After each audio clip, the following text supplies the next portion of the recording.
This is Rock Leach with Social Fire. And you all, we got to talk about Bishop Talbert Swan. That's his name. I believe he's a bishop there in Virginia, I'm sorry, Vermont, if I'm not mistaken. Social fire, we don't play. Rock Leach bringing the heat all day. Faith on fire, no mask, no leash. Fire in his voice, yeah, rock. He the voice for the ones that the church forgot. He bring truth to the light, whether liked or not. Are you over 40 and ready to share your faith through content creation? Now is the time. I hit 5 million views last year using my video content script template, and I want to give it to you for free. It's valued at $2,000 because of its potential, but this season is about purpose, not profit. I believe in giving value, so this game-changing tool is yours at no cost. Click the link in the description or scan the QR code started. Let's take your content to the next level. Let's go. All right, let's go ahead and get straight on into this video here about, y'all forgive me, I'm in my mobile setup, and so had a few issues there, but I want to go ahead and get into what he said, and then I'm going to respond in kind to what he said. Let's go. And a shout out to Joy 105. They brought this, saw this video, and I did comment, but I want to go ahead and talk about what happened. Let's go. For living lies. He announced liberty when the system was built on oppression. And that's not just in politics, it's in the pulpit too, because now we live in a day and time where lies get monetized. When bloggers build platforms by tearing down preachers, when gossip is called content, and destruction is called discussion. They post rumors about pastors and churches just to get clicks and likes. They sensationalize stories about our marriages and our ministries and our families, not because they care about truth, but because scandal sells. They exploit our pain for profit, fabricate headlines for followers, and call it discernment while it's just digital gossip. But here's the real tragedy, my brothers and sisters, is that the church has become their biggest customer.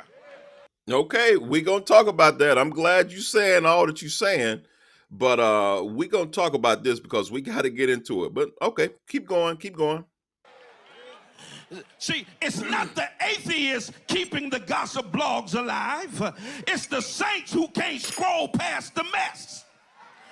It's church folks clicking and commenting and sharing and subscribing to the very content that tears down their own brothers and sisters. The bloggers wouldn't even have a platform if believers weren't the audience. They wouldn't have tea to spill if church members weren't pouring it for them. And they wouldn't have revenue if the redeemed didn't keep running to their pages to consume the scandal. Leaders feeding gossip to jive folks who think they're king. Oh, he said that. To jive folk who think they king. Y'all, look, this ain't what I call over here at Social Fire a jellyback move. You don't have enough spine to go ahead and say King Jives. Go, if you're going to call names, call names. You out here, and we going to ignore the fact that you wrote this whole sermon down. You looked up at this point right here. You could have emailed this sermon and we could have went on and had altar call. That's what should have happened. You could have emailed this in to the body. I'm just saying. Okay, go ahead. He's still going, y'all. Y'all ain't gonna help me preach in here now. Taking selfies with people that slander the church. How obnoxious is that?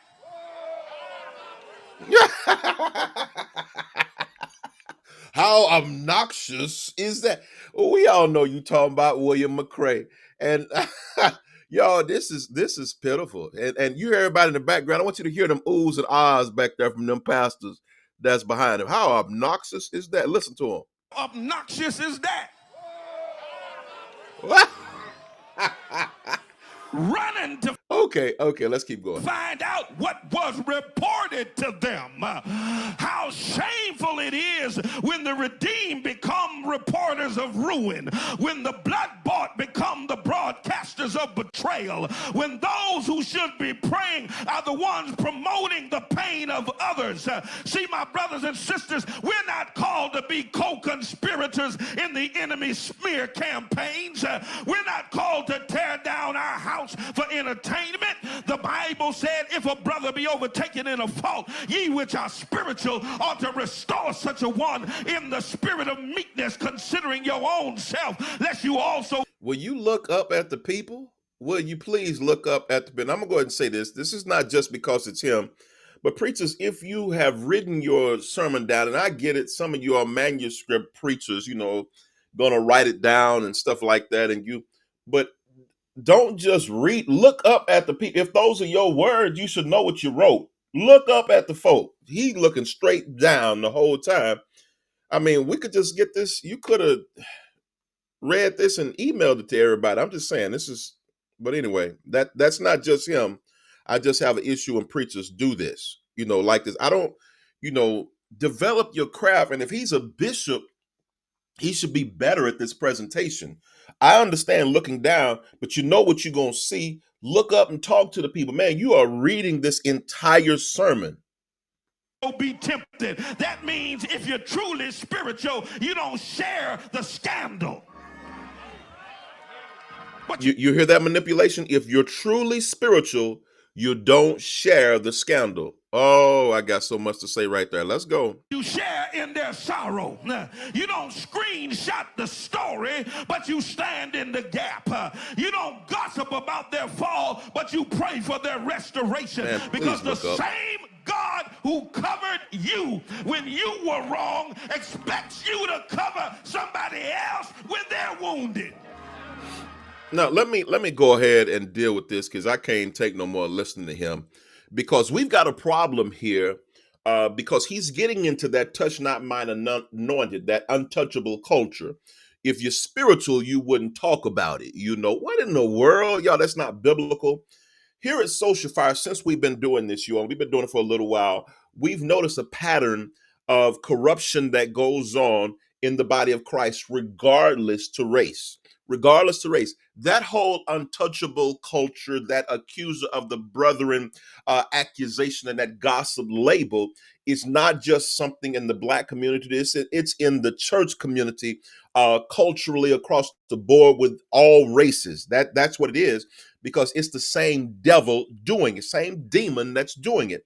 And we got to talk about several things here, because he's promoting a culture of silence. What they will do, and that's why God have raised up a remnant like the different voices that you hear in these communities. That's why God have raised up a remnant to be able to talk about these different things, because there are things that are happening inside the church, and they'll say, if you're spiritual, you won't share it. And then they get into this thing right here. Come on, I'm gonna give you the blueprint of what they do with this corruption.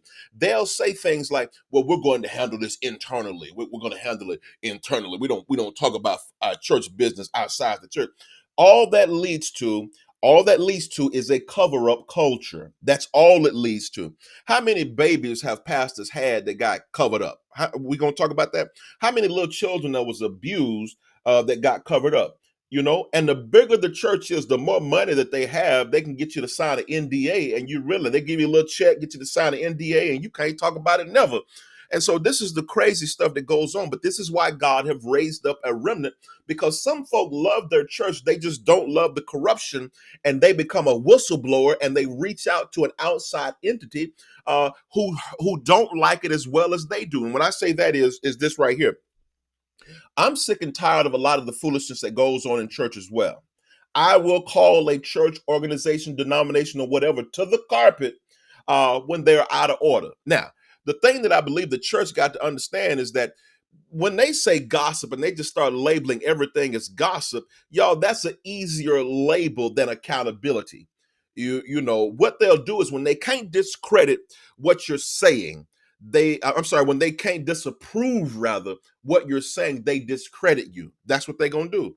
They're going to try to discredit you. They'll call it gossip, say that, it's all gossip. That's all you're doing. They're going to call it gossip, and it turns it from truth telling to troublemaking. And many of them use that, not just in Church of God in Christ. I'm talking about Assemblies of God, Baptist, Missionary Baptist, non-denominational mega churches and all that. They use that label, paint with a broad brush, and what he's doing here is terrible. Now, I'm going to give you this. They don't like for you to talk. They don't like for bloggers, as they call all of us, to talk about it because it hurts their bottom line. If you're talking about the corruption that's going on in the church, folk not going to go over there. Let's call it what it is. If we talking about the stuff that's going on at that church and the corruption of this pastor, what's going to happen? Folk not going to show up. They will not give in that direction.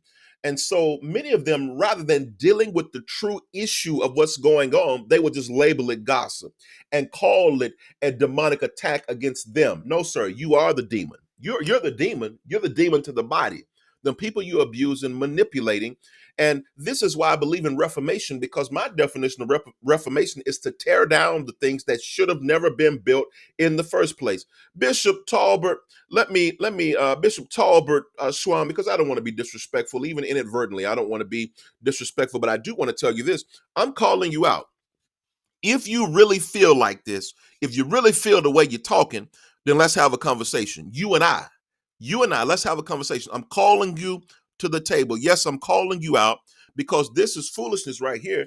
And we got to talk about it, because I don't believe that this is really about the issue. I believe that this was a political sermon that had nothing to do with Jesus and everything to do with getting favor from Bishop J. Drew Sheard. Sir, you should have taken a note from your leader who won't address what the bloggers say. He generally will not address what was said online. But you, sir, I guess you just feel like you all that in a bag of broke chips, where you just gonna come out and try to come against folk out here. Now, I don't agree with everything that King Jives does. I don't agree with everything that he does. However, I do believe that there are things that he does over there that are necessary to the body of Christ. I know some folk not gonna, well, he does this, he does that. Listen, quit acting like God can't use who he wants to use. I'm just saying it. Y'all miss me with all of that, like God. We get so pharisaical, or we turn into Pharisees and Sadducees when we want to say what God can and cannot do. Quit that foolishness, and that's what you'll do. And looking at obnoxious William McCray, I don't agree with most of what he doing. Actually, I view most of the things that he does as entertainment. I just believe that it's entertainment is for a good laugh. I just believe that's what it is. And when I view his content, I view it when I want to get a good laugh in. I'm not going to take it serious. I'm definitely not going to take what he's talking about to court. I'm not doing that. Neither would I want somebody to call, neither would I want him called as a verifiable or a credible witness to talk about me in court. I just don't view him in that regard. And I'm going to say this. I don't believe most church folk do view him as something that is serious. Let's go ahead and call it out. He's very entertaining to see him drive up at McDonald's talking about some hot fries and talking crazy to them folk in the drive-thru. And when they talk back crazy to him, y'all, that's what you don't go to William McCray for revelation. You don't go to William McCray to find out about lawsuits and stuff like that. You go to William McCray when you want to have a good laugh. That's what it is. Let's go ahead and call it. And quit calling all bloggers the same. Sir, Bishop Swan, I want to talk to you. I'm going to meet you wherever, even if I got to fly out to you. This is Rock Leach. Somebody let him know. Rock Leach wants to talk to you. Social Fire want to talk to you. Me and my team will come to wherever you are. Now, I know what y'all probably going to do. Y'all will probably try to make a big event out of it. But I want you to understand this. You can have it at your church. I'll show up with my team and all the cameras. We're going to show up. Now, here's the thing about it. I'm still going to be me. I'm still going to be me. And you know what? I've been doing this for a little while. Please do your research on Rock Leach. Please do your research, because I'm not, what you did was you called, I'm going to share this with you. You painted with a broad brush. And when you said bloggers and you painted with a broad brush, everybody's not the same. Everybody's not the same. And sir, I'd like to talk to you if you truly believe what you said, and that wasn't an effort to be political in the pulpit to curry favor with Bishop J. Drew Sheard. I just believe that's what it was. Sir, I just believe that you caused some smoke that you really didn't want. I'm just saying. I'm gonna go ahead and call it. Y'all, I'm not normally like this, but I'm sick of this kind of stuff right here. If you're gonna say and call out names, go on and be real. Be real. I think you did that for the amens. I don't really think you're about that life. You're not about that life. You're not. And I'm finna show that you're not about that life because I'm gonna talk to you. Now I know you probably got some pastors and stuff like that. Yo, invite him. Invite. They can come on stage too. I'm telling you, I'm real. I'm real in these YouTube streets. I'm just gonna go and tell you. So anyway, I want to know what your thoughts are. I want y'all to meet me in the comments, but don't be out here preaching like that, calling out folk names, and you don't want nobody to look under your rugs and see what's going on. See what you done swept under the rug. See what's going on in financial misappropriation or manipulation that's going on inside of your ministry. I'm just saying, you better watch who you out here trying to protect and speak for. It's a reason that they don't speak too much. I'm just saying, let's call it what it is. I'm Rock Leach, and I definitely approve this message. Meet me in the comments. Let's go. Social fire, we don't play. Rock Leach bringing the heat all day. Faith on fire, no mask, no leash. Fire in his voice, yeah, I rock. He the voice for the ones that the church forgot. He bring truth to the light, whether liked or not.